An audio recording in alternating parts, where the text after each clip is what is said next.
Créanme que no es la idea. Pero mis amigos católicos, evangélicos, testigos de Jehová, mormones, iglesia en casa, liberados, institucionalistas, quiero compartirles algo que a mí me incomodó un poco cuando el Señor me lo dio para compartir. Y la verdad es que hace como un mes y medio, tengo guardado un post de Instagram que sin publicar porque me resulta un poco incómodo. Durante este tiempo he estado denunciando algunas distorsiones del evangelio, pastores así de la prosperidad alevosa, los racataca compulsivos, ¿sí? Que yo creo que pueden existir dones diversos, diversas lenguas, interpretaciones, profecías. Sin embargo, también creo que existen distorsiones de todo. Incluso yo, que vivo la iglesia en casas, que vivo la iglesia fuera del sistema institucional religioso cristiano, el que quieran, católico, evangélico, lo vivo por fuera, también he visto distorsiones de la iglesia en las casas. A lo que voy con esto es que algo que trato de hacer en redes sociales es de señalar distorsiones, de señalar cosas que hacen y entorpecen la vivencia de Cristo en las personas, distorsionan la imagen de Dios que tiene el mundo, ¿sí? Por eso es que la gente, cuando hablamos de iglesia, piensa en cualquier otra cosa, piensan en un templo, piensan en un cura que hizo cosas que no tenía que hacer, piensa en un pastor que se quedó con dinero que no se tenía que quedar, piensa en todas esas cosas, ¿sí? La gente está pensando en esto y en gran parte es por culpa nuestra.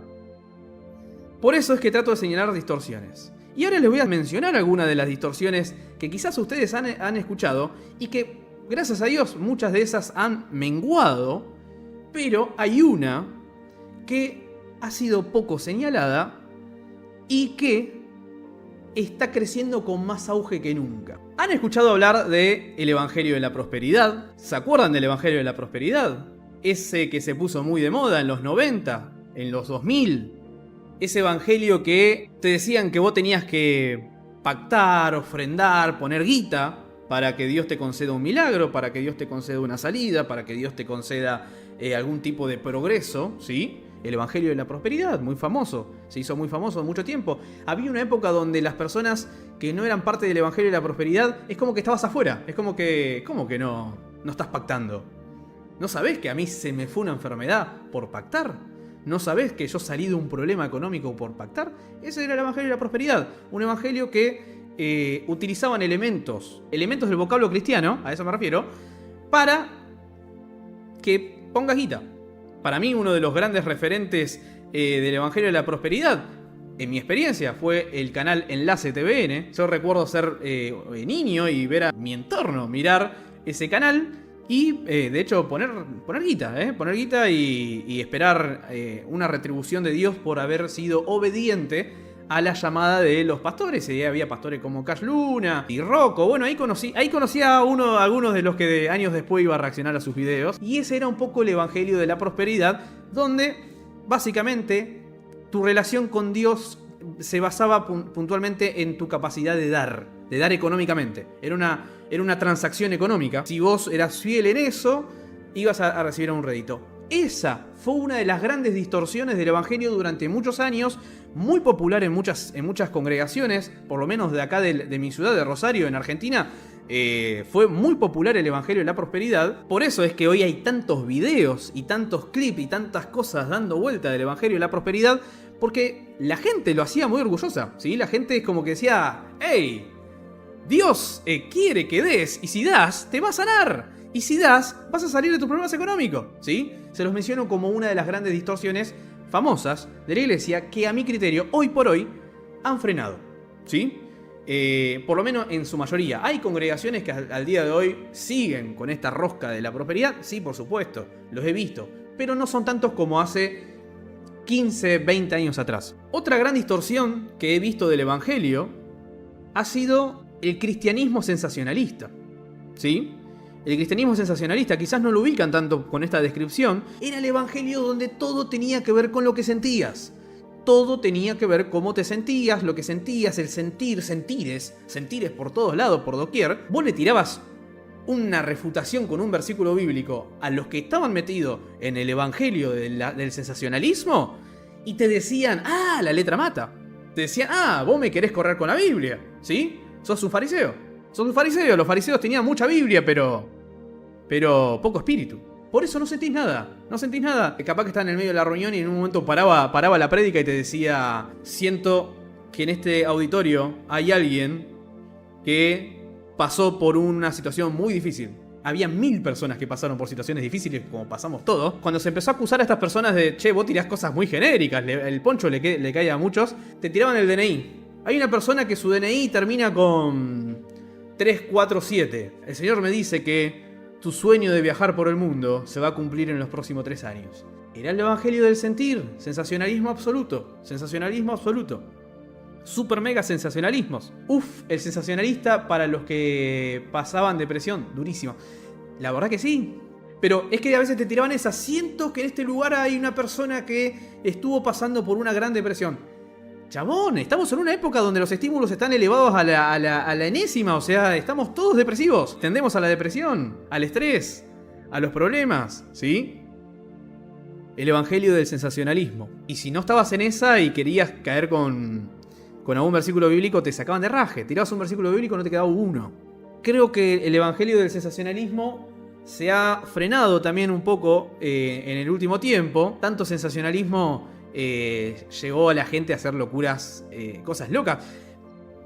Me acuerdo en una reunión, había 2 personas que literalmente estaban, 2 mujeres que se habían abrazado y estaban como borrachas, ¿sí? Entonces en un momento como dijimos, che, ¿qué les pasa? Están embriagadas del espíritu. Están embriagadas del espíritu.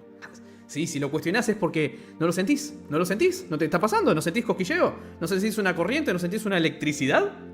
Para mí, sigue pasando en algunas congregaciones. Sigue pasando, por supuesto. Pero como que también un poco se ha frenado. Muchos jóvenes, sobre todo de esas congregaciones, han hecho un poco de autocrítica y han dicho, che, me parece que se nos pasó un poco la mano, ¿eh? Me parece que la embriaguez del espíritu quizás no era tan espiritual. Quizás, ¿eh? Quizás nos pasamos un poco la mano. Hubo un poco de autocrítica y se frenó un poco. Evangelio de la Prosperidad estuvo durante muchos años. Todavía lo pueden encontrar en algunas congregaciones de barrio principalmente. Evangelio del sensacionalismo. El evangelio que te hace sentir cosas y lo que sentís está por sobre, por ejemplo, la revelación escrita, la revelación bíblica, la revelación doctrinal. Hay otra distorsión. El evangelio de la letra. El bibliocentrismo. Ese evangelio que todo tiene que ver con la Biblia. Es el extremo opuesto al sensacionalista. Y cuando vos ves una charla entre cristianos que están en el evangelio de la letra, parece literalmente un juego de retórica. Porque de repente uno le dice, no, porque en tal pasaje dice tal cosa. Ah, pero en este otro dice tal cosa. Sí, pero en el griego dice esto. ¡Ja!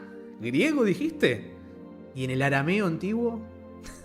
Hay muchos creadores de contenidos que se caracterizan por tener un conocimiento muy, muy vasto de la Biblia, ¿sí? A mí me gusta consumirlos, de hecho, pero que también han utilizado la letra, la Biblia, el bibliocentrismo, como una especie de idolatría, porque no conciben a un Dios vivencial por fuera de su razonamiento y de su lógica teórica acerca de la Biblia. Cuesta hoy en día aceptar que la Biblia es interpretada por cada uno de nosotros y que esa interpretación tiene variaciones. Y esas variaciones son muy resistidas, porque algunos dicen, no es que hay muchas interpretaciones, es que vos no entendés lo que dice el arameo koiné. No, estoy volaseando con las cosas, el ejemplo que estoy poniendo. Se volvieron tan tecnicistas de la Biblia, ¿sí? Que no pueden concebir otra cosa por fuera de su estructura del marco teórico bíblico que han armado. ¿Saben otra cosa que se identifica con el evangelio de la letra? Tienen muchos versículos bíblicos dando vuelta. Y todo es un versículo bíblico. Les cuesta expresarse por fuera de eso, ¿sí? Entonces vos le decís, che, vos sabés que no estoy llegando a fin de mes. Ah, la palabra dice que... Y te tira un versículo bíblico. Casi orgulloso de decir, sí, la Biblia es el centro de mi vida, ¿sí? Como si la Biblia fuese el propio Dios. Porque te dicen, no, porque la Biblia es la palabra de Dios. Han abrazado tanto la letra, la han abrazado tanto, que les resulta más fácil decirle a las personas, Dios te ama, que decir, te amo. Por ejemplo. Es mucho más fácil desligarse del amor. La Biblia dice que debemos amar al prójimo, amar a Dios y amar al prójimo, los 2 mandamientos principales, ¿se acuerdan? Y a veces utilizar la Biblia como despersonalizando el amor que tenemos para dar, ¿sí? Entonces es más fácil decir, Dios te ama, y no hacerte cargo del amor y decir, che, te amo te amo, hermano, te amo. Es más fácil decirle, Dios te ama, Dios te ama, casi como un saludo. Cuando la invitación bíblica es, háganse cargo del amor de Dios, exprésenlo, sean embajadores de Cristo en el mundo. Y ser embajadores significa represéntenlo, abracen, amen, pongan la mano en el arado, ¿sí? Lleven la carga del que necesita que lleven la carga con él, compartan, ¿sí? Ámense los unos a los otros. Es muy fácil decir Dios te ama, pero es muy difícil decir te amo y responsabilizarte de esa declaración. Es potente, es una declaración potente. La potencia del amor manifestada por medio de la vida de Cristo a través del cuerpo de Cristo que es la iglesia. O sea, ustedes que son iglesia, ¿sí? Son la materialización del cuerpo de Cristo en el mundo. Por ende, Cristo abraza por medio de sus abrazos. Cristo ama por medio de su amor y de sus sentimientos y de sus expresiones de amor. El evangelio de la prosperidad, gran distorsión. El evangelio del sensacionalismo, ¿sí? Yo siento, el sentir está por encima de cualquier otra revelación. El evangelio de la letra, ¿sí? Todo es un versículo bíblico, todo es un tecnicismo hebreo, griego. Esto que le estoy diciendo son como ejemplos de distorsiones del evangelio para que entiendan a dónde los quiero llevar ahora, ¿sí? Para que entiendan a dónde los quiero llevar. Hay una distorsión del evangelio, casi primigenia, como madre de grandes distorsiones. Una distorsión del evangelio que se ha venido repitiendo desde hace mucho tiempo y que pocas personas lo han abordado. Atraviesa a las iglesias en hogares, a las iglesias institucionales, cantidad de palos evangélicos quieran enumerarme, los atraviesa. Lo que hoy tengo para decirles acerca del evangelio de la masividad. El evangelio de la masividad. Ustedes serán parte de los músicos del Titanic, donde nos hundiremos juntos, ¿sí? Nos hundiremos juntos. Estamos en esta, ya por estar en este chat ya están impregnados por lo que les voy a proponer ahora, porque lo van a empezar a detectar. El evangelio de la masividad lo van a empezar a detectar por todos lados. Y suerte, después de eso suerte. A mí me pasa hace algún tiempo, Lo detecté y no dejo de verlo, que tiene que ver con ese concepto que escribieron ahí en el chat, el evangelio industrial. Sí, de hecho lo tengo anotado ese concepto también, porque va de la mano. Pero atentos, porque hay muchas deducciones que hice acerca de esto, y que entiendo vienen de parte de Dios, y que entiendo quiere que se las comparta. Masividad, ¿sí? Masividad, de masivo. Un concepto muy cripto, muy de cripto bro, ¿sí? Masivo bro. ¿Lo han visto? ¿Lo han escuchado en algún TikTok? ¿Le ha salido? La masividad es uno de los grandes capitales de la época de los creadores de contenido, de los influencers. Pero que es antiguo, es un concepto muy antiguo. Hace unos días acá en Rosario, en el monumento de la ciudad, se convocaron, la otra vez leía una noticia que decía más de 100.000 personas. Gente conocida de la congregación que sea, he visto que han ido y han hecho un show muy interesante, han ido figuras muy interesantes, tanto del mundo cristiano como del mundo no cristiano. El Palau Fest, Luis Palau, un televangelista, el concepto de televangelista, ¿lo ubican al concepto de televangelista? Bueno, conocí muchos festivales evangelísticos masivos, muchísimos eventos masivos, porque, y ahora quiero que me sigan, quiero hablarles del evangelio de la masividad. Y quiero hacer un primer disclaimer acerca de esto. No voy a discutir intenciones, porque como hablamos de masividad, incluye a mucha gente, a muchísima gente. Y sería muy simplista de mi parte decir que toda la gente tenía otras intenciones, malas intenciones o estaban equivocados. Sería vano, necio de mi parte decir eso, ¿sí? Jamás lo podría decir. Las intenciones son genuinas, pero sí quiero hablarles acerca de los movimientos, así como estuvo el movimiento del evangelio de la prosperidad, el movimiento del evangelio del sensacionalismo, el evangelio de la letra. El evangelio de la masividad, su gran capital es el movimiento de masas. La autoridad del evangelio de la masividad está en la cantidad por sobre la calidad. Es cuantitativo y no cualitativo. ¿Me van siguiendo? Cuantitativo versus cualitativo. Hace poco leí en una de estas cruzadas que se suelen hacer, cruzadas evangelísticas, insisto, no discuto intenciones. Yo creo que las intenciones, en la mayoría, quiero creer, son muy genuinas. En estos días me ha escrito mucha gente mensajes privados preguntándome ¿qué pensás del Palau Fest? ¿Vas a ir? ¿Vas a participar? Bueno, me hicieron muchas preguntas al respecto, de las cuales sencillamente no tenía una opinión, ni siquiera tengo una opinión formada del Palau Fest en puntual. Sí empecé a meditar mucho más acerca de qué pasa con estos movimientos que buscan masas. El evangelio de la masividad agarra a las personas desde un lugar porque tiene muchos cómplices. Y los cómplices son todos ustedes. Ustedes y yo mismo hemos sido cómplices del evangelio de la masividad, porque lo hemos alimentado, lo hemos fomentado y un poco que también lo anhelamos, un poco que también mordemos de esa manzana, caemos en esa trampa. Han sido cómplices y hemos sido cómplices del evangelio de la masividad, porque hemos medido las cosas cuantitativamente. Y quiero contrastar el evangelio de la masividad, el falso y distorsivo evangelio de la masividad, con el evangelio de Cristo. El único y verdadero evangelio, el evangelio de Cristo. Lo que pasa es que todas las distorsiones del evangelio adjudican ser el evangelio de Cristo. Ahí está el problema, ¿no? Entonces, ¿quién tiene la razón? Bueno, hoy tengo el micrófono yo, me tendrán que escuchar por lo menos. No digo que tenga la razón, pero por lo menos escúchenme. No se vayan, todavía no se vayan. Probablemente al final de este streaming me daré vuelta como Jesús y les diré, ¿acaso ustedes también quieren irse? A diferencia del evangelio de Cristo, que incomoda, es un camino angosto. El evangelio de Cristo incomoda y es un camino angosto. No está preparado para masas. El evangelio de Cristo que te perfecciona en la debilidad y te hace menguar para que crezca Cristo y vos te vuelvas cada vez más pequeño e irrelevante. El evangelio que es de unos a otros, ¿sí? No lo podés controlar. Sos parte, mas no lo podés controlar.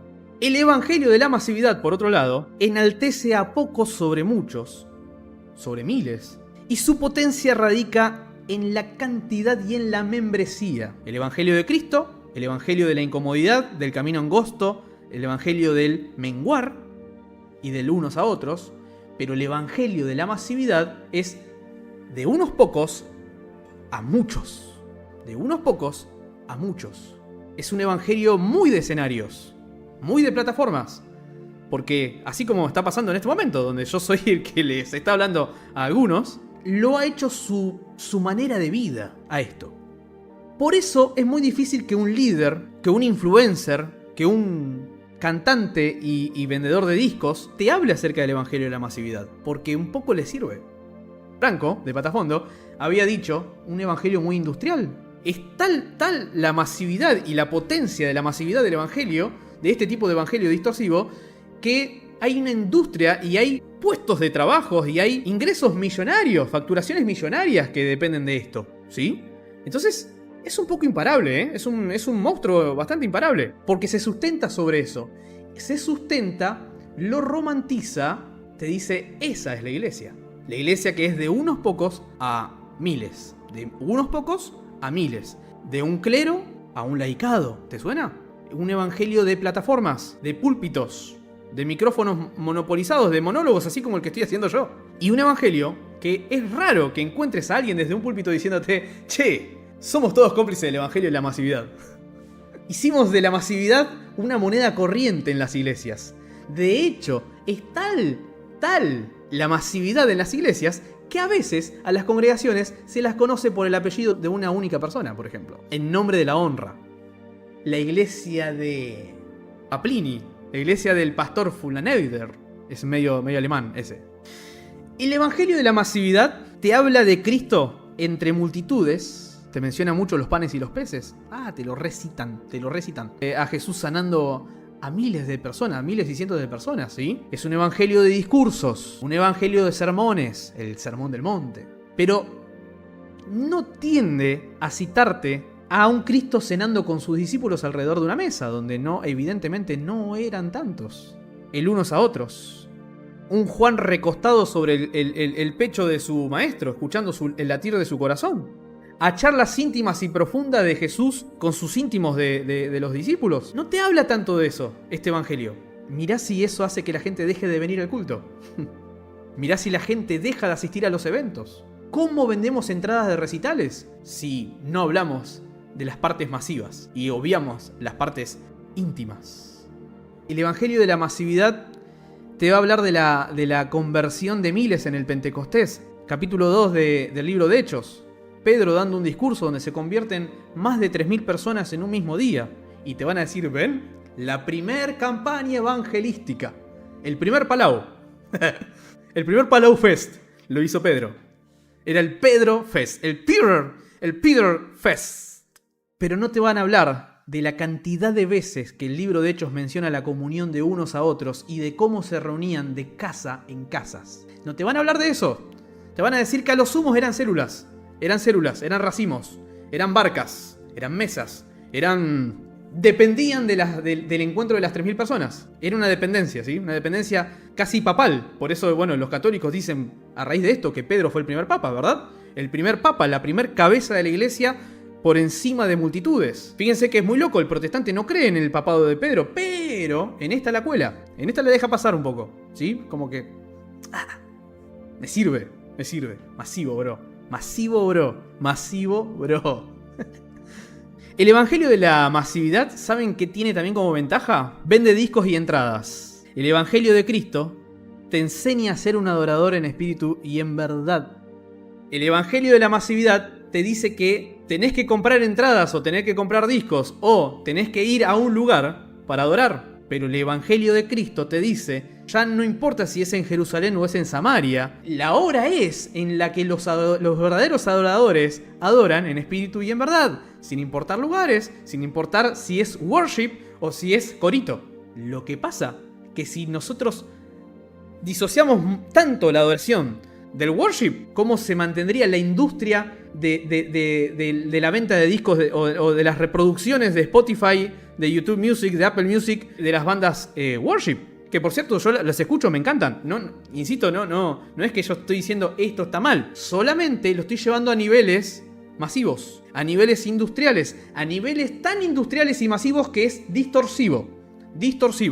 La venta de entradas, la venta de discos y la búsqueda de reproducciones versus los adoradores que no adoran en un único lugar, sino que adoran en todo tiempo, en todo lugar, en espíritu y en verdad. El evangelio de la masividad llama iglesia a cualquiera que diga Señor, Señor. ¿Se acuerdan de ese pasaje? No todo el que me diga Señor, Señor. ¿Se acuerdan de esa frase? No os conocí. ¿Sí? A cualquiera que le diga Señor, Señor. Pero el evangelio de la masividad le sirve que haya muchos que digan Señor, Señor. Porque si hay muchos que dicen Señor, Señor, que confiesan con su boca, ¿verdad? Hay mucho más miembros, hay mucho más seguidores en las redes sociales, hay mucho más públicos para llenar eventos, ¿sí? Importa muy poco lo que viven o lo que predican o lo que dicen o lo que manifiestan con su vida. Se conoce muy poco del fruto que expresan. Mientras que asistan, alcanza. Mientras que den like y compartan, alcanza. Para mí, este es uno de los más grandes contrastes que tiene el evangelio de la masividad. Jesús fue el primero que se encargó de decir, no todo el que me diga Señor, Señor. Pero cuando la iglesia discierne si un hermano en la fe da fruto de hijo de Dios o no da fruto de hijo de Dios, da fruto de espíritu o no da fruto del espíritu, te dicen, sos un divisionista. ¿Querés echar a la gente de la iglesia? ¿Le estás cerrando las puertas de la iglesia a la gente? Cuando la pregunta es al revés, ¿acaso no será que están abriendo demasiado las puertas? Sin discernir, sin prestar atención, sin entender el corazón de las personas para poder acompañarlas, cuidarlas, restaurarlas, sanarlas, disipularlas. Y si dicen que son, si hicieron la oración de fe, ¿quién somos nosotros para juzgar? Eso llena templos, llena reuniones, llena eventos, vende discos, da reproducciones, da likes, comparten. Es una bandera. ¿Sí? No importa que viven o predican, importa que hayan hecho la oración de fe, que digan Señor, Señor. Y que vayan, que asistan, que compren, que compartan, que den like. Atentos. El evangelio de la masividad reconoce ministerios de multitudes como autoridades, pero les vende entradas a los 2 o 3 que están reunidos en su nombre. ¿No les ha pasado que han visto que los pastores que siempre están en los lugares más preponderantes y más visibles de la política, de los medios y demás, son los que más miembros tienen en su congregación? ¿Son los que manejan un poco la movida? ¿Por qué tienen más autoridad? ¿Por qué se les da más autoridad o más reconocimiento, si se quiere? ¿Sí? ¿No les ha pasado que han visto cómo se invitan a creadores de contenido cristiano solo por la cantidad de seguidores que tienen en sus redes sociales? Sin ni siquiera prestar atención al mensaje o a lo que dicen. Solamente se ve si es funcional o no, si es masivo o no, bro.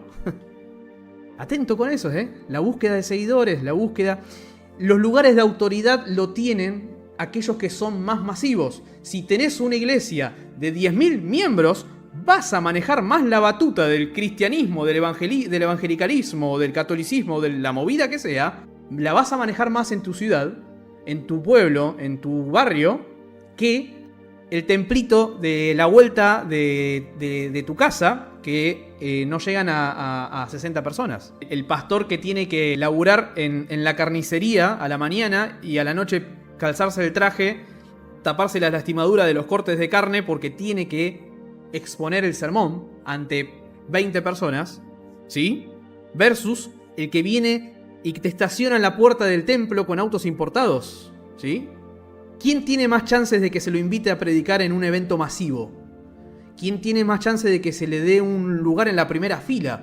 En la primera fila, en los eventos, en los recitales, en los Fulano Fest, ¿sí? Pónganle el nombre que quieran, no estoy hablando puntualmente de un solo caso. ¿Quién tiene más chances? Díganme la verdad. Seamos sinceros, analicémoslo. ¿Cuáles son los apellidos pastorales que más conocemos? ¿Cuáles son los apellidos pastorales que más conocemos? ¿El que tiene 30 miembros? ¿El que se reúne en las casas? ¿O el que tiene el megatemplo? ¿Sí? Masivo, bro. Masivo. My Brodis, filisteos, cristianos institucionalizados y cristianos liberados de la institución, quien sea que esté escuchando, hemos sido parte de la distorsión madre. El evangelio de la masividad es la distorsión madre del evangelio de la prosperidad, del evangelio del sensacionalismo, del evangelio de la letra. Porque no importa qué rama o qué distorsión sea el evangelio, mientras que mueva gente, mientras que tenga muchos seguidores. Y en la época de los influencers, de los creadores de contenido, de los youtubers, de los streamers, de los canales de stream, de los medios democratizados en el pueblo, en esta época en la que estamos viviendo, ser masivo es tener autoridad, ser masivo es estar respaldado por Dios, ser masivo es tener un ministerio consolidado, ser masivo es que te inviten a participar de un evento, ser masivo es que te den los lugares en las primeras filas de los templos y de los eventos religiosos, ser masivo es que te busquen los políticos, te golpeen la puerta. Hola, soy el intendente, soy el gobernador, quiero darle un mensaje de esperanza y que oren por mí. Y que oren por mí, porque yo estoy con ustedes, evangélicos. Yo estoy con ustedes. Yo estoy con ustedes. Después hay 4000 causas, ¿viste? Pero yo estoy con ustedes, ¿sí? ¿Sí? Y por otro lado, hay que orar por las autoridades, hay que orar por los gobernadores, ¿sí? Como si ese fuese el objeto. El evangelio de la masividad es industria, no es iglesia. Es industria.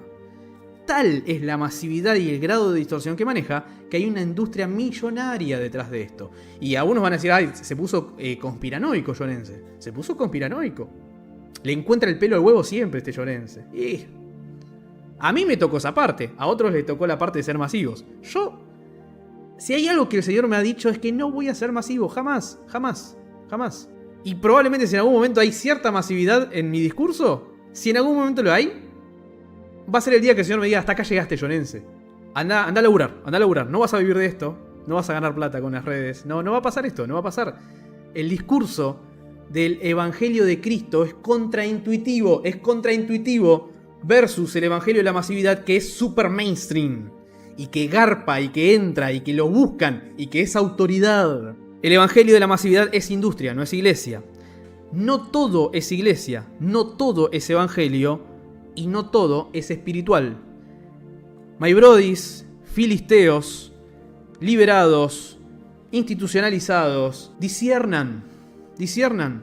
No se cierren a lo que estoy diciendo solo porque no me congrego en una institución o porque mi contenido es más crítico. Disciérnanlo todo. Si hay algo de lo que digo tiene sentido, presten la atención. Si lo que digo es una estupidez, sigan escuchando a sus pastores y influencers cristianos preferidos. No pasa nada. Hoy en día está todo servido. Estamos todos en YouTube. Nos van a encontrar en Instagram, en YouTube. Estamos todos. La carta de opciones la tienen ustedes. Pero presten atención, escuchen, disciernan, usen el espíritu, no la lógica. No la lógica de este mundo, porque la lógica de este mundo es masiva. Usen la lógica espiritual, la lógica del camino angosto, la lógica del menguar para que crezca Cristo, la lógica del remanente. Usen esa lógica. Algunos te van a decir, Cristo fue el primer influencer. Es una frase que la escuché 1000 veces. ¿Cuántas veces escuché la frase de Cristo fue el primer influencer? Tipo, para fomentar que los jóvenes de la iglesia Métanle por ahí, Cristo fue el primero. Cristo fue el primero. Cristo fue el peor influencer de todos. ¿Saben por qué? Porque cuando tenía 4.000 viewers, 5.000 viewers, dio un discurso tan impopular que lo empezaron a abandonar. Fue tan impopular el discurso que dio este gran influencer que dicen algunos, que es Cristo. Fue tan impopular que lo abandonaron. Y en un momento se da vuelta, así, los mira a sus discípulos y le dice: ¿acaso ustedes también quieren irse? ¿Ustedes también se quieren ir? En el mundo van a tener aflicción. Pero confíen, yo vencí. Pero van a tener aflicción. No, pero si vos pactás, el Señor te va a sanar. No. Puede ser que te sane, como puede ser que no. Puede ser que te llegue a su presencia. No, pero si yo diezmo el 20%, ¿me tiene que rendir más el sueldo? No. No funciona así. Diezmes o no diezmes. Dios no hace transacciones de dinero. Dios usa endeudados, pecadores, enfermos, afligidos, cargados de espíritu, personas que están hechas bosta. Dios las usa como mayor testimonio de que, miren, uso lo vil del mundo. Uso lo vil del mundo. Esto no es masivo, esto no es popular. Esto es Cristo, es el evangelio de Cristo. No cumple tus sueños, sino que te dice: tenés que menguar, tenés que morir para que viva yo. No sos vos, no se trata de vos, se trata de mí. Se trata de mí, de Cristo. De Cristo. Versus el evangelio de la masividad, que te enaltece y te pone en plataformas y te pone y te da miles de seguidores, ¿sí? Siempre y cuando tu discurso no sea incómodo. Si tu discurso es incómodo, te pasa como le pasó a Cristo. Pero si tu discurso nunca incomoda a nadie, te invitan a predicar a todos lados. Yo he visto en campañas evangelísticas que le hacen repetir la oración de fe a las personas para después cuantificar cuántas personas repitieron la oración de fe, ¿sí? Esa oración de Jesús, te invito a entrar en mi corazón, ¿sí? Esa. Casi como si fuese una palabra mágica que uno dice. Y después cuentan: che, ¿cuántas hicieron la oración de fe? En la campaña evangelística del pastor Fulaningui, Fulaningui, se convirtieron más de 30.000 personas. Llena templos, gana miembros, gana seguidores, da likes, vende discos, ¿sí? Se recauda mucho, la masividad recauda mucho, es muy potente. El evangelio de Cristo no compite, es débil frente a la masividad, pero es potente frente a un corazón quebrantado. Atención con eso. Con esto termino. El evangelio de la masividad es tan masivo y tiene tantos recursos y tiene tantos recursos, tanto económicos como recursos de lo que ustedes quieran, porque te permite acceder a todo eso, en nombre de Dios, que hasta tienen gente trabajando en el marketing, en el branding, en la apariencia de marca. Entonces, los discursos son súper estudiados. Hay psicólogos, redactores trabajando detrás de los discursos. Cierra por todos lados, porque te sentís bien. Entras a un evento masivo y decís: ¡wow! Somos poderosos, ¿sí? Le estamos rompiendo la cabeza a Satanás. El diablo está enojado. De un grito de júbilo. Y es una euforia por donde lo mire, porque ahí está todo muy estudiado. Hoy por hoy está todo muy estudiado. Hay un gran trabajo de marketing detrás del evangelio de la masividad. Les pido que si algo de lo que le dije, de lo que les compartí, tiene sentido para ustedes, me ayuden a difundirlo. Y si lo que digo no tiene sentido para ustedes, me ayuda que me lo hagan saber. Me dejan un comentario, porque los respondo absolutamente a todos. Joanense, la verdad que estás totalmente mal. Te equivocaste, no es así como estás diciendo. O, Joanense, la verdad es que me hiciste pensar. Me parece que tiene sentido. Les mando un abrazo masivo, bro. Chao.